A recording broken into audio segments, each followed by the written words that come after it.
Bismillahirrahmanirrahim. Welcome to online class arranged by Mehrunesa Girls High School in Ayatpur, Shirazganj. I am Muhammad Abdul Jalil Talukdar, Assistant Teacher of English, Mehrunesa Girls High School in Ayatpur, Shirazganj. Good morning, students. How are you? I hope you are doing well. Staying at home with your family members safely. I am also doing well.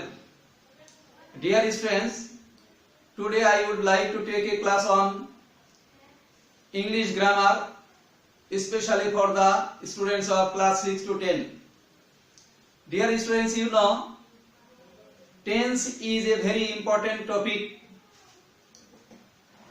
in English grammar.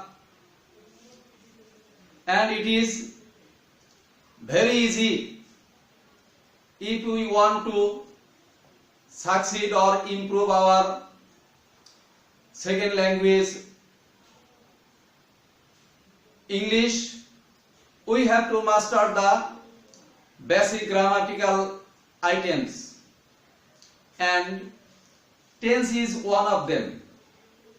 Dear students, in the previous class I would share with you about tense. What is tense and how many kinds of tenses are there in English grammar. Dear students, you know, tense mainly divided into three categories: present tense, past tense, and future tense. Today I am going to share with you about present tense. প্রিয় শিক্ষার্থী বন্ধুরা, ভালোভাবে বোঝার সুবিধার্থে আমাকে কিছু বাংলা ব্যবহার করতে হবে। Please look at the white board. Present tense, tense কাকে বলে এটা তোমাদের আগেই আমি শিখিয়েছি, আবারও একটু রিপিট করি। ক্রিয়া সংগঠনের সময়কেই টেন্স বলে। টেন্স প্রধানত তিন প্রকার: present tense, past tense, future tense. আজকের আমার আলোচ্য বিষয়ের মধ্যে রয়েছে, টপিকসের মধ্যে রয়েছে present tense. Present tense, present tense আবার চার ভাগে বিভক্ত। Look at the white board. Present indefinite tense, present continuous tense, present perfect tense, present perfect continuous tense. আজকে আমরা জানবো, ভালোভাবে রপ্ত করব, প্রেজেন্ট ইনডিফিনিট টেন্স কাকে বলে। প্রেজেন্ট ইনডিফিনিট টেন্স কাকে বলে প্রিয় শিক্ষার্থী বন্ধুরা একটু লক্ষ্য করো,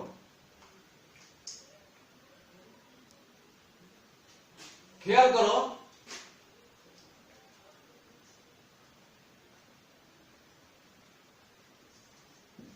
রিনা গান গায়।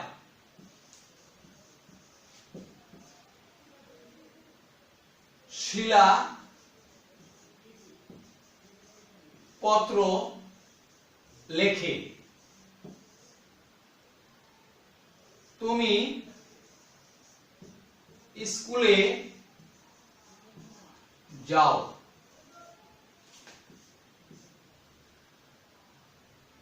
আমি একটি গল্প পড়ি। শিক্ষার্থী বন্ধুরা একটু খেয়াল করো, রিনা গান গায়, শিলাপত্র লেখে, তুমি স্কুলে যাও, আমি একটি গল্প পড়ি। এখানে চারটি উদাহরণ আছে, সবগুলো কাজ বর্তমানে সম্পন্ন হয়। সাধারণভাবে যে ক্রিয়া দ্বারা বর্তমানে কোনো কাজ সম্পাদন করা বোঝায় তাকেই আমরা বলবো প্রেজেন্ট ইনডিফিনিট টেন্স। প্রিয় শিক্ষার্থী বন্ধুরা, আশা করি তোমরা বুঝতে পেরেছো। রিনা গান গায়, রিনা সিং কর্তা থার্ড পারসন সিঙ্গুলার নাম্বার কি লাগবে? একটা এস যুক্ত করতে হবে। রিনা সিংস এ সং, রিনা একটি গান গায়। শিলাপত্র লেখে, শিক্ষার্থী বন্ধুরা শিলাপত্র লেখে একটি, বাংলায় লিখিত আকারে এগুলো অনেক সময় উজ্জ থাকে। শিলা, শিলা রাইটের সাথে কি হবে, এস যুক্ত করতে হবে। Sheela writes a letter, a letter, Sheela writes a letter. তুমি স্কুলে যাও, ইউ গো টু স্কুল, তুমি স্কুলে যাও। আমি একটি গল্প পড়ি, আই রিড এ স্টোরি, আমি একটি গল্প পড়ি। শিক্ষার্থী বন্ধুরা একটু লক্ষ্য করো, প্রেজেন্ট ইনডিফিনিট টেন্স আমরা চিনব কিভাবে।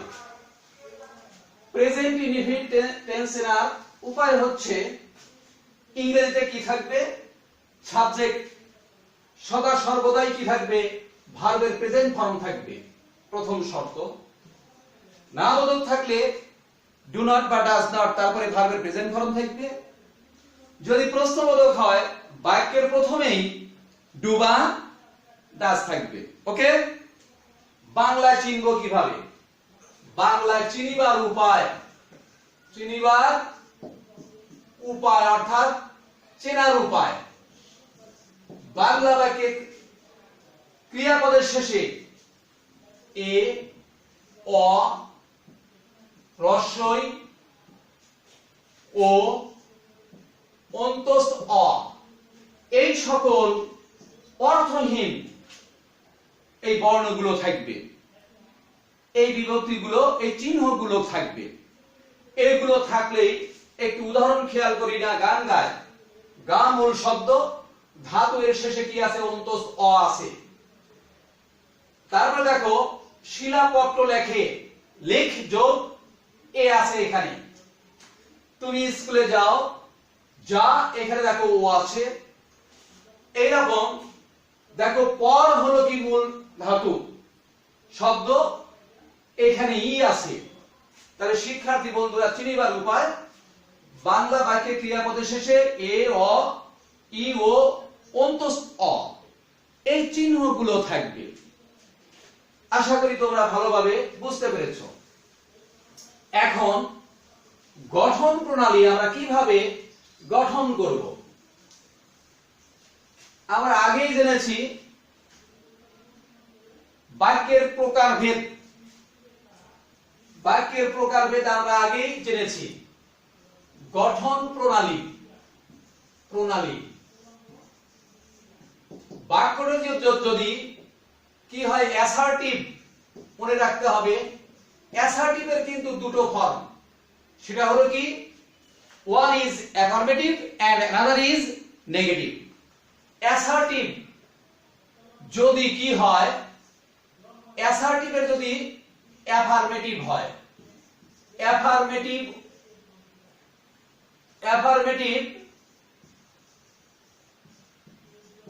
হলে তার স্ট্রাকচারটা কেমন হবে, প্রথমে একটু খেয়াল করো। একটি উদাহরণ, আমরা একটি নৌকা তৈরি করি।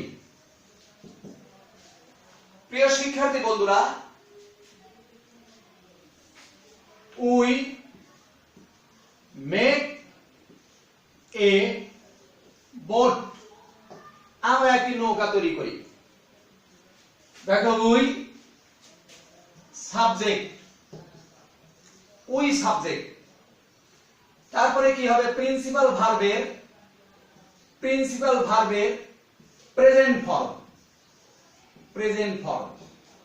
কি তৈরি করি, নৌকা তৈরি করি।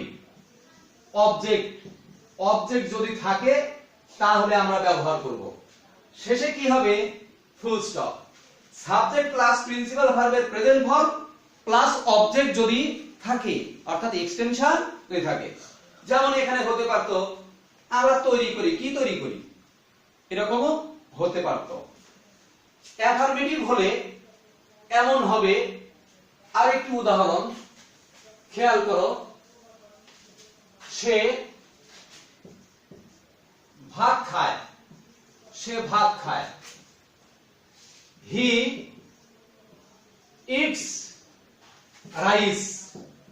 লক্ষণীয় বাক্য যদি কি হয়, হা বোধক, সাবজেক্ট যদি থার্ড পারসন সিঙ্গুলার নাম্বার হয়, প্রিন্সিপাল ভার্বের সাথে এস বা ইএস যুক্ত করতে হয়।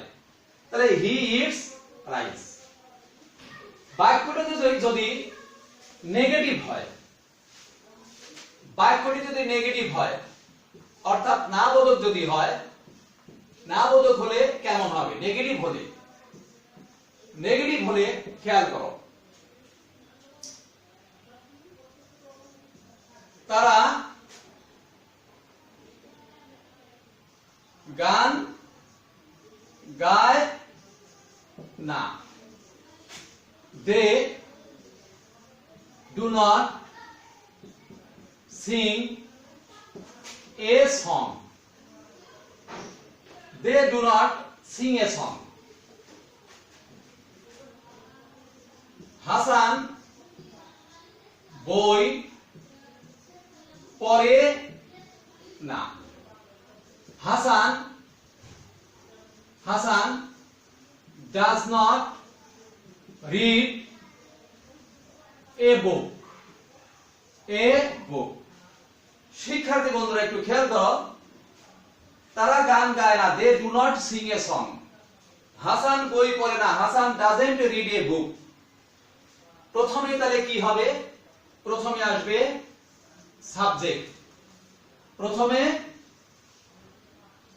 সাবজেক্ট, এরপরে আসবে ডু নট অথবা ডাজ নট। সাবজেক্টের নাম্বার এবং পারসন অনুযায়ী হবে। তারপরে কি হবে? প্রিন্সিপাল ভার্বের প্রেজেন্ট ফর্ম হবে, প্রেজেন্ট ফর্ম। আর শেষে অবজেক্ট বসবে। প্রিয় শিক্ষার্থী বন্ধুরা, আশা করি বাক্যটি নেগেটিভ হলে তার স্ট্রাকচারটা কেমন হবে তোমরা বুঝতে পেরেছো। প্রথমে সাবজেক্ট, এরপরে সাবজেক্টের নাম্বার এবং পারসন অনুযায়ী ডু নট অথবা ডাজ নট, তারপরে প্রিন্সিপাল ভার্বের প্রেজেন্ট ফর্ম, শেষে অবজেক্ট যদি থাকে।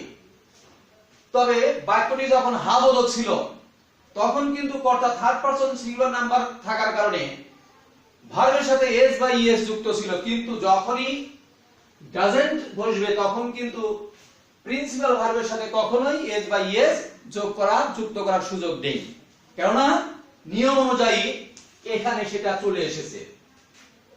শিক্ষার্থী বন্ধুরা, এরপরে দেখো বাক্যটি প্রশ্নবোধক হলে, বাক্যটি প্রশ্নবোধক হলে কেমন হবে? অর্থাৎ interrogative sentence, interrogative sentence, interrogative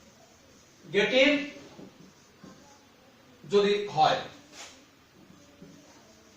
sentence হলে কেমন হবে?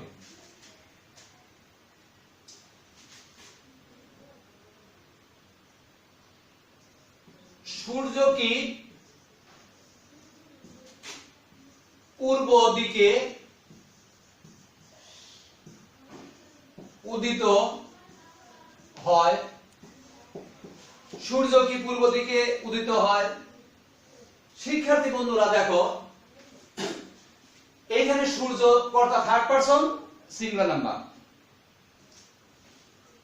ডাজ সাবজেক্ট the sun, ভার্বের প্রেজেন্ট ফর্ম রাইজ, কোন দিকে? In the east. একটু উদাহরণগুলো লক্ষ্য করো। তুমি কি গরিবদের সাহায্য করো? Do you help the poor,